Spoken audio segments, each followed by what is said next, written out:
Toutes les louanges reviennent à Allah, le Seigneur des mondes, et que les éloges et le salut soient sur notre maître et prophète Mohammed, ainsi que sur sa famille et l'ensemble de ses compagnons.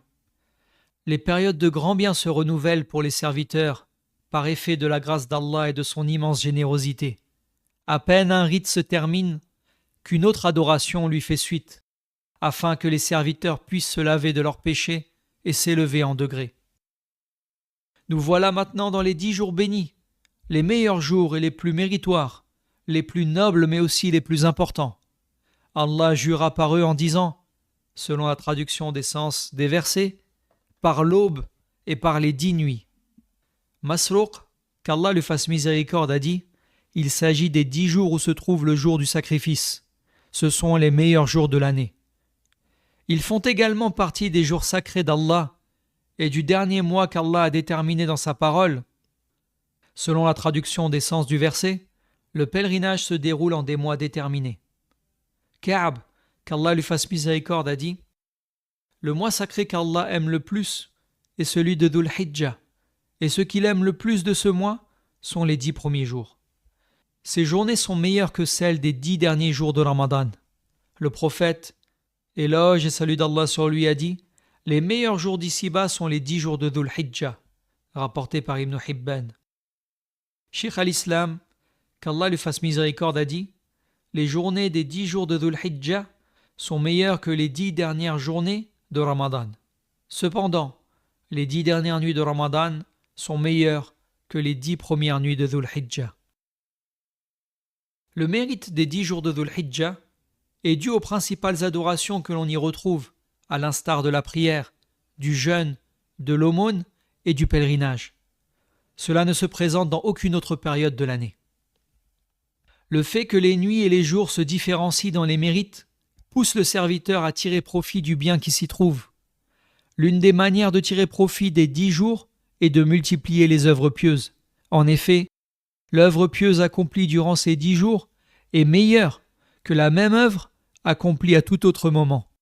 Le prophète, éloge et salut d'Allah sur lui, a dit, il n'y a pas de jour où les œuvres pieuses sont meilleures que pendant ces jours. Les compagnons s'exclamèrent, pas même le combat dans le sentier d'Allah. Il répondit, pas même le combat dans le sentier d'Allah, excepté un homme qui part seul au combat avec ses biens et n'en revient pas, rapporté par Al-Bukhari. Ibn Rajab, qu'Allah lui fasse miséricorde, a dit, ce hadith indique que les œuvres accomplies durant les 10 jours de Dhul Hijjah sont plus aimées auprès d'Allah que les œuvres accomplies dans le reste des jours, sans aucune exception.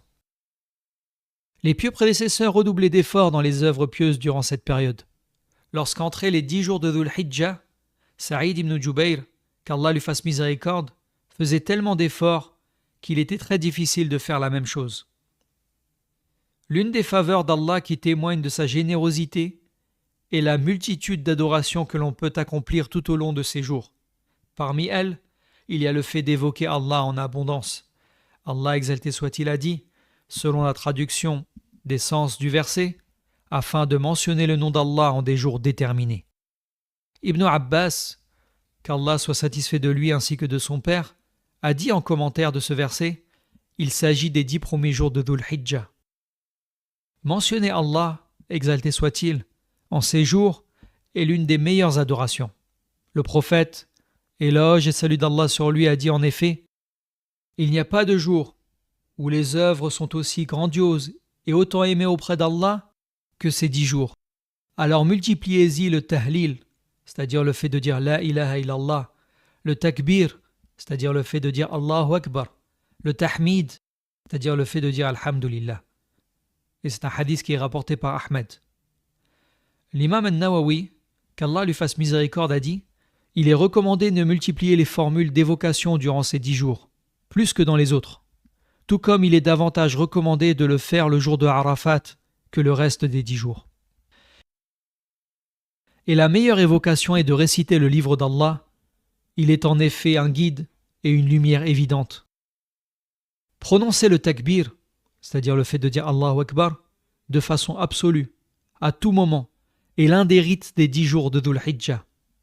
Ibn Omar et Abu Huraira, qu'Allah soit satisfait d'eux, se rendaient au marché pendant les 10 jours de Dhul Hijjah en faisant le takbir, et les gens le reprenaient après eux, rapporté par Al-Bukhari.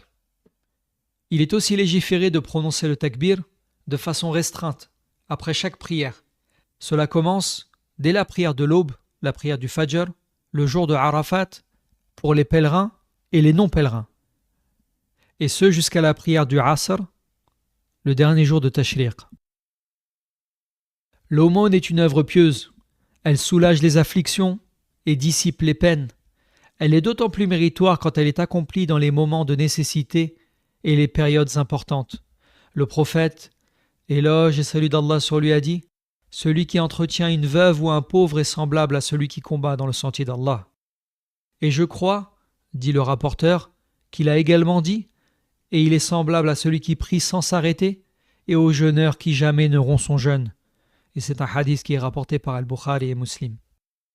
Parmi les actes recommandés durant ces 10 jours, il y a le jeûne des 9 premiers jours. An-Nawawi, qu'Allah lui fasse miséricorde, a dit « Cela est très fortement recommandé. » Quant au jeûne du jour de Arafat, il expie les péchés mineurs de l'année précédente et la suivante, rapporté par Muslim. Il est d'ailleurs préférable pour le pèlerin de ne pas le jeûner. Il se conforme ainsi à ce qu'a fait le prophète, éloge et salut d'Allah sur lui, et garde ses forces pour qu'il puisse multiplier ses supplications et ses invocations. Le jour de Arafat est un jour immense, dans un lieu grandiose où se rencontrent les musulmans. C'est un jour d'espoir et de recueillement, d'humilité et de soumission. Il s'agit d'un jour immense pour les musulmans. En effet, le prophète, éloge et salut d'Allah sur lui, a dit « Il n'y a pas un jour où Allah a franchi du feu autant de serviteurs que celui de Arafat », rapporté par Muslim. Cheikh al-Islam, qu'Allah lui fasse miséricorde, a dit « Ce qui prend place dans les cœurs des pèlerins comme foi, miséricorde, lumière et bénédiction, l'après-midi de Arafat, est indescriptible. » L'invocation possède un rang immense et élevé. Le serviteur soumet à son maître ses besoins et lui demande sa générosité continuelle. Il se tourne vers Allah avec son cœur, se conformant ainsi à son ordre, lorsqu'il a dit, selon la traduction des sens du verset, « Invoquez-le donc, en lui vouant un culte exclusif et sincère. » Soumets-lui donc ta demande au serviteur d'Allah. Évoque-lui tes afflictions pendant le jour de Arafat et les autres jours. Sois certain de l'exaucement de tes demandes. Implore avec insistance le généreux. Il est en effet le Créateur absolu, l'omniscient. Selon la traduction des sens du verset, il a dit « Il lui suffit, lorsqu'il veut une chose, de dire soit, et celle-ci s'accomplit. » Ibn Abd al-Barr, qu'Allah lui fasse miséricorde, a dit « Les invocations faites pendant le jour de Arafat sont pour la majorité d'entre elles toutes exaucées. » Dans les 10 premiers jours de Dhul Hijjah se trouve le jour du sacrifice, un des jours les plus grandioses auprès d'Allah. Le prophète, éloge et salut d'Allah sur lui, a dit « Les meilleurs jours auprès d'Allah sont le jour du sacrifice et le jour qui le suit. » Rapporté par Abu Daoud. C'est le jour le plus sacré auprès d'Allah. Le prophète, éloge et salut d'Allah sur lui, dit en effet durant le pèlerinage d'adieu, lors de son sermon le jour du sacrifice, « Assurément, le plus sacré des jours est celui-ci, et le plus sacré des mois est celui-ci. » Rapporté par Ahmed. Ce jour est aussi l'une des 2 fêtes chez les musulmans, un jour de joie et de réjouissance, où est accompli l'un des piliers de l'islam. Il est le meilleur des jours durant les rites du pèlerinage, celui qui réunit le plus de personnes. C'est le jour du grand pèlerinage. Allah exalté soit-il a dit, selon la traduction des sens du verset, « Voici une proclamation adressée aux hommes, le jour du grand pèlerinage, de la part d'Allah et de son messager. » C'est le jour du sacrifice, où Allah informa son prophète, éloge et salut d'Allah sur lui, et les croyants, qu'il a parachevé la religion, et qu'ils n'auront désormais plus jamais besoin d'ajouter de nouvelles choses. Certes, Allah a complété cette religion et ne la diminuera jamais. Il l'a aussi agréée, et donc n'approuvera plus jamais de désapprobation à son sujet. Allah exalté soit-il a dit, selon la traduction des sens du verset, « Aujourd'hui, j'ai parachevé pour vous votre religion. Je vous ai comblé de mes bienfaits, et j'ai agréé pour vous l'islam comme religion. » Ibn Kathir, qu'Allah lui fasse miséricorde, a dit « Il s'agit de l'un des plus grands bienfaits d'Allah exalté soit-il à l'égard de cette communauté, car Allah a complété leur religion. Ils n'ont donc besoin d'aucune autre religion et d'aucun autre prophète que le leur.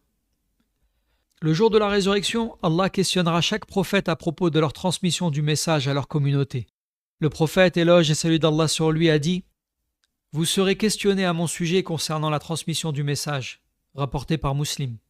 Le jour du sacrifice, le prophète, éloge et salut d'Allah sur lui, demanda à ses compagnons « Ai-je bien transmis le message ?»« Oui », répondirent-ils. Il dit ensuite « Ô Allah soit témoin ». C'est un hadith qui est rapporté par Al-Bukhari et Muslim. Durant ce jour extraordinaire, le prophète, éloge et salut d'Allah sur lui, recommanda à sa communauté de transmettre la religion aux gens. Il dit en effet que la personne présente en informe la personne absente. En effet, il se peut que celui à qui parviendront mes propos soit plus attentif et plus perspicace que celui qui les a entendus. Rapporté par Al-Bukhari et Muslim. Al-Mudhiri, qu'Allah lui fasse miséricorde, a dit « Ce hadith incite à enseigner aux gens les hadiths du prophète, éloge et salut d'Allah sur lui, ainsi que les autres sciences religieuses. S'il n'y avait pas d'enseignement et d'apprentissage entre les gens, la transmission de la science aurait été interrompue. Il est possible qu'en raison de la joie qu'éprouvent les gens le jour du Eid, certains négligent l'évocation d'Allah. Allah exalté soit-il a dit, selon la traduction des sens du verset, « Invoquez le nom d'Allah en des jours précis ». Ibn Abbas, qu'Allah soit satisfait de lui ainsi que de son père, a dit « Les jours précis sont les jours de Tashriq. Il s'agit des 3 jours faisant suite au jour du sacrifice. » Le prophète, éloge et salut d'Allah sur lui, a dit « Les jours de Tashriq sont des jours de nourriture, de boissons et de rappel d'Allah, rapporté par Muslim. » Ibn Hajar, qu'Allah lui fasse miséricorde, a dit « Le mérite des 10 jours de Dhul Hijjah étant avéré, alors celui des jours de Tashriq l'est également. » Il y a, lors du jour du sacrifice et des jours de Tashriq, une adoration financière et corporelle, qui est l'une des œuvres les plus aimées d'Allah. Allah l'a d'ailleurs mentionné avec la prière lorsqu'il a dit, selon la traduction des sens du verset, « Accomplis donc la prière et le sacrifice pour ton Seigneur. » Dans ce verset, Allah incite à ce que le sacrifice soit voué exclusivement à Allah et que l'on recherche, par son biais, uniquement la satisfaction d'Allah. On doit donc l'accomplir sans vanité, ni ostentation, ni désirant la renommée, ni de le faire comme une simple adoration. Allah, exalté soit-il, a dit, selon la traduction des sens du verset, « Ni leur chair, pas plus que leur sang, ne parviendront à Allah.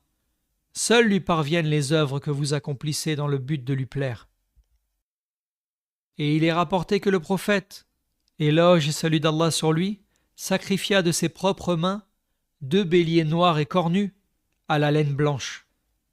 Rapporté par Al-Bukhari et Muslim. Les meilleures bêtes à sacrifier sont les plus chères et les plus estimées chez les éleveurs. Un seul ovin suffit à l'homme et aux membres de son foyer. Il n'y a pas de mal à ce que l'homme emprunte de l'argent pour sacrifier une bête. Il espère qu'Allah lui rendra bien mieux que ce qu'il aura dépensé. Il ne doit pas se plaindre non plus de leur prix élevé, car la récompense de cette adoration est immense auprès d'Allah. Accomplissez donc cette adoration de plein gré. Mangez de votre sacrifice.